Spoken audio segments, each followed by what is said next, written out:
Well, we've covered the favorite movies of 2019. It's only appropriate that we now go to the opposite side of the spectrum and talk about the most hated movies of 2019. And much like my favorites list, this is totally a matter of opinion. If you disagree with anything on this list, fine. If you agree with me wholeheartedly, okay. I'm just giving you my opinions, and if you don't like that, well, phew. Before we get into the list proper, however, there is a bit of a dishonorable mention that I would like to make for a little movie known simply as Swiped. And I wanted to talk about this movie. The thing is, it was technically released in 2018. I didn't hear about this movie until 2019, and I didn't hear about it because, the movie was good or even because the movie was bad. The movie overall is a very forgettable movie, if you ask me. Like, it's a comedy that tries to satirize the whole swipe left, swipe right aspect of modern dating that makes it really easy to hook up, but really difficult to find something long-term and meaningful. Except I personally managed to find my girlfriend on one of those swipe left, swipe right sites, so point negated? I do see the point they're trying to make, though, and it's not necessarily brilliant commentary, but it's not like, where on earth are you coming from with this? It's like, I kind of understand what they're trying to say, and even though my personal experience completely negates the point they're trying to make entirely, I do see where they're coming from. Unfortunately, the movie overall just ended up being so meh in the long run. The movie itself is pretty forgettable, but the thing is, it's earned a degree of infamy because of one Anna Fishman, the writer, director, and producer of the movie. It has come to my attention that this woman belongs to an exclusive club of individuals out there in the world of movies that apparently associate constructive criticism with personal attacks based on, oh, well, anything really. A lot of the times it's, you're just mad because I'm a woman, or you're just mad because I'd support Hillary Clinton, or you're just mad because, well, really, just insert whatever reason you have at this point. Suffice to say, the internet drama has been delicious if you're into that sort of thing, but frankly, I could care less. Even if this movie did come out in 2019, I probably still wouldn't have included it on the list proper based on internet drama alone, but I still really wanted to talk about it to a degree. I just feel like, while I see what you're trying to say, it's not doing it for me. And it has nothing to do with me being a man, or me being dumb, or me being incapable of understanding art, although, to some degree, that might be true in my case. It's just more to do with the fact that I was looking for an entertaining watch, and I did not get that from your movie. Okay, I'm done with that little side rant. Let's get on to the list proper, shall we? Up first.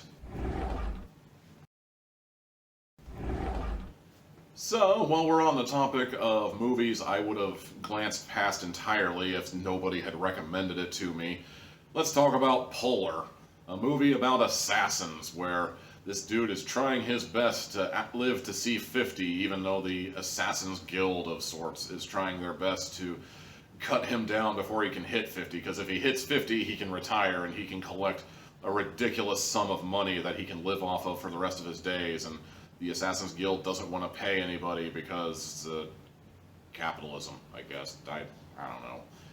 This movie is based off of a book I find out long after I had written my original text review of this, and I don't know if the book was better, but I can tell you for sure this movie really didn't do it for me.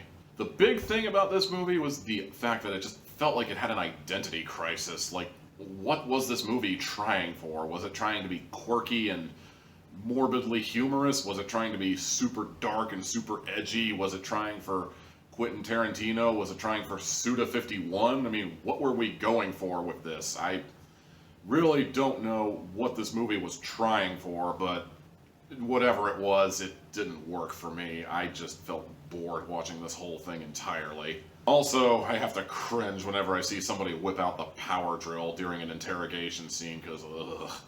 I have had nightmares like that. That is just, no. It takes a lot to make me cringe in the modern day, considering all the horror media I've consumed over the years, but that's definitely one of the things that'll do it. Just, ugh, no thank you. At absolute best, I found the movie to be meh and not worth coming back to. and at absolute worst, I found it to be absolutely forgettable. I honestly didn't care much for it, and I can't possibly recommend it to anyone at all. Next up, Joe Hill has books that I like and books that I don't like. Like father, like son, I guess. But In the Tall Grass is actually one of the books I haven't read by him yet. But I did see the movie recently, and oh boy, what a mess. This is a movie that deals with a mysterious artifact at the center of a long, long prairie full of, like, head-high grass, and people get lost in the grass, and people find their way to the artifact, and next thing you know, we're dealing with, like, alternate timeline versions of people, and we're dealing with just an absolute... This movie is just an absolute mess from start to finish. I think the last time I saw a movie that was this much of a confusing mess was probably Triangle, and don't even get me started on Triangle. I couldn't even watch the Phaelus review of Triangle. It was such a diluted mess of nonsense, and I hate to say it, but I think In the Tall Grass might be in the same arena as movies like Triangle, where they're trying for something cool with the whole alternate timeline, and, you know, like, people die over and over again only to come back to life, except this time, this is the what if they went left instead of right version of the scenario. It's just, it's not as hard to follow as Triangle, I feel like, but it's definitely confusing, and it's definitely one of those movies where, after a while, I just found myself thinking, God, is this thing still playing? Can we just hurry the fuck up and be done? God damn, this movie sucks. I didn't like it. Next up. Oh man, I am gonna get so much hate for this one. Or at least that's what I thought the first time around when I talked about it, and so far it's been pretty neutral, I guess. If I've said it once, I'll say it 1,000 times. I have no idea what you people see in Quentin Tarantino. I really don't, and I have tried on several occasions to at least figure it out and, you know, maybe try and understand what it could possibly be, but every time I watch a Tarantino movie, I swear to God, I am bored to tears. And Once Upon a Time in Hollywood ended up being no exception to that. No exception at all. I won't bore you to death with this particular one, because technically I've already reviewed this movie, but suffice to say, I hated it, and I'm finding myself in the minority. Or at least I was in the beginning, because a lot has come out about this movie since, and you know, I don't know much about snowflake politics in the modern day, but apparently the big thing that has a lot of people pissed at this movie all of a sudden is that apparently it's exploitative of the people who were murdered by the Manson family. Yeah, I'm gonna guess that there's not much merit to these complaints one way or the other, because it's snowflake politics and everything is just so fucking tedious with these people. But at the same time, I don't like this movie. I didn't like it before, I don't like it now. I will never understand why you people like Quentin Tarantino so much. This movie was long, it was tedious, and I felt like the stunt guy didn't even need to be in this movie half the time. I felt like he was going to be a lot more integral to the plot, except while one guy is having the actually kind of interesting plot of being a Western actor trying to find his way in a world where Westerns are kind of going the way of the dinosaur, stunt double just kind of spends his time just kind of cruising around town, just kind of being a dude, you know, maybe does his thing and all that, and it all culminates in a 5-minute battle royal between two dudes and the Manson family, and a flamethrower gets involved, and it's like, those were the only interesting 5 minutes of the entire movie in the grand scheme of things, and it's just, ugh. Please stop encouraging this guy. I will gladly accept your hate mail now. In the meantime, next!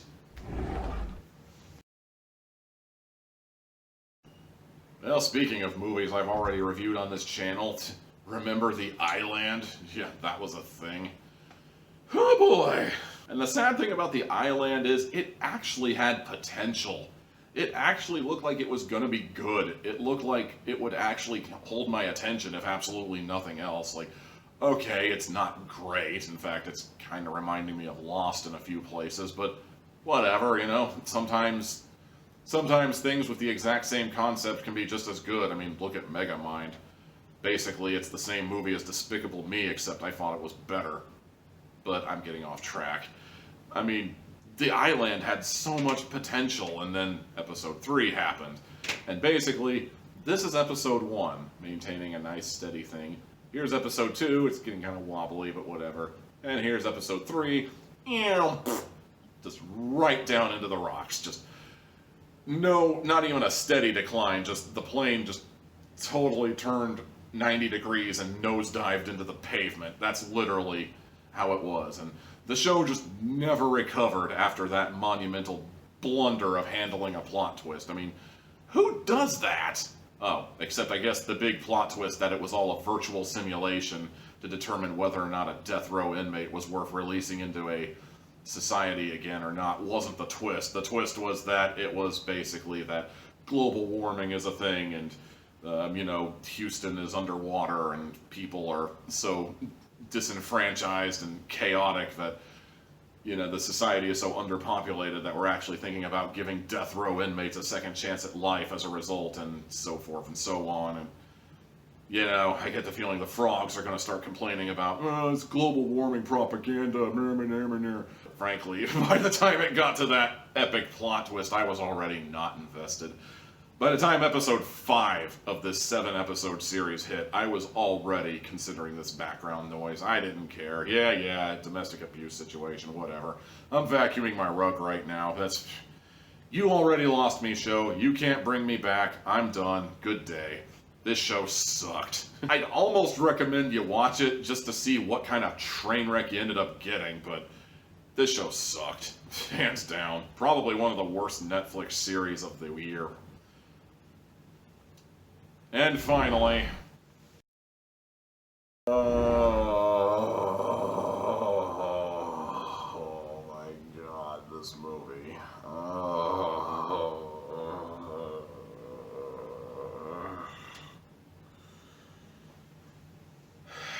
Okay, stiff upper lip.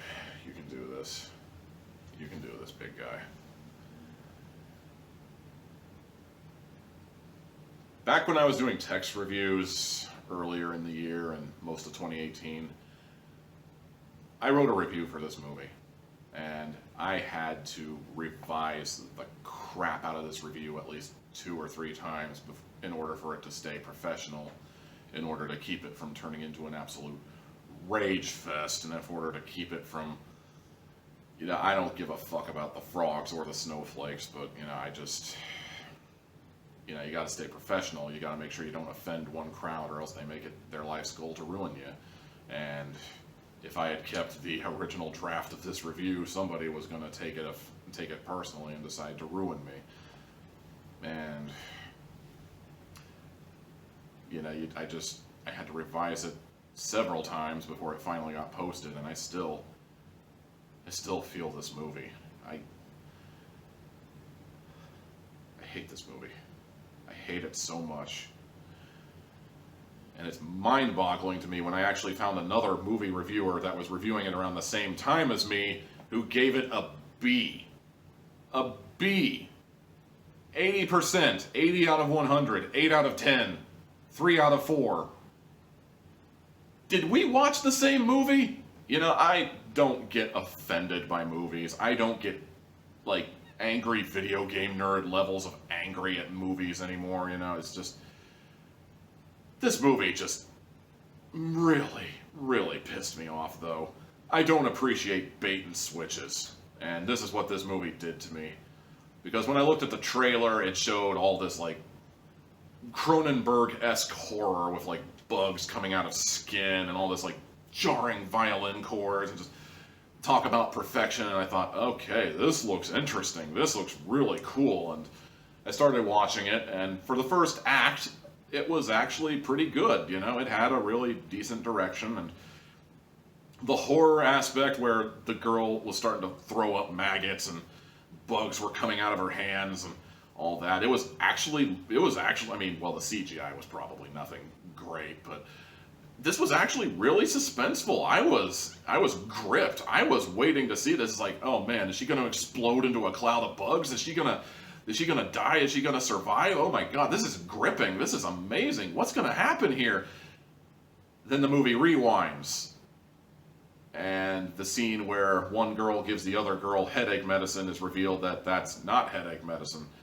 I don't know what that medicine was, but it's not headache medicine. And I remember thinking, okay, well, that's not what I was promised, but okay, so it's turning out that girl one might actually be the antagonist of the movie, and she's sabotaging this girl by tricking her into thinking that she's seeing bugs in her vomit and seeing bugs crawling out of her arm, etc. And it's like, and tricking her into cutting off her own arm as a way of sabotaging her so she can never play the cello again. And it's like, okay, that's not the direction I thought we were going to go, but I'm still invested for the most part. I'm still invested. It's a very interesting sort of revenge story we're getting here. We're getting some sort of like setup for this girl wanting revenge for being tricked and having her hand basically cut off. And okay, so we get to the part where girl 2 captures girl 1 and brings her to the academy, which is named the Back Off Institute. Oh my god. No. Stiff upper lip, we can do this. And so they bring her there, and, you know, it's like, I know I'm supposed to hate girl 1, but I feel like this movie is still trying its best to make me relate to girl 1, almost as if she's the protagonist, almost as if, and then it's revealed that the antagonist is raping people. And then pretty shortly after that, girl 2 and girl 1 hook up and high five, and it's like, no, you just tricked this girl into cutting off her hand. No, you do not get to have a partnership like this. No, that is not how this works. Why would you, why are you doing this? No. And then basically the whole point of the movie at that point just basically becomes the two of them tag teaming and murdering the crap out of the antagonist. And I swear to God, the only thing that was missing was one of them writing #MeToo on the wall in the antagonist's blood. God damn it, this movie sucked so much. Oh, I hated this. I don't even know why I took this movie as personally as I did. This movie infuriated me. This movie left a very lingering anger in my soul that I just... Hands down, the movie I hated more than any other movie this year. I haven't been ranking any of these, obviously, but this would definitely be my #1 pick if I was ranking all these movies. I'm sure there's plenty of other movies that deserve it out there in the long run on the Netflix platform or in theaters or whatever, but for me personally, this movie just did not sit well with me, and I hated this movie so much, and I felt ripped off more than anything else. I felt ripped off by this movie. This movie promised me one thing, and then just force-fed me this. Fuck you, movie. I am done. Ugh. Fuck this. Where's the whiskey? And that's gonna do it for my most hated movies of 2019. If you agree with me, great. If you don't, well, also, that's fine, whatever. We're all entitled to our own opinions. Be sure to like, comment, subscribe, and check out the channel for more Tommy Teal hack goodness, ladies and gentlemen. Until next time. I'll see you guys in 2020.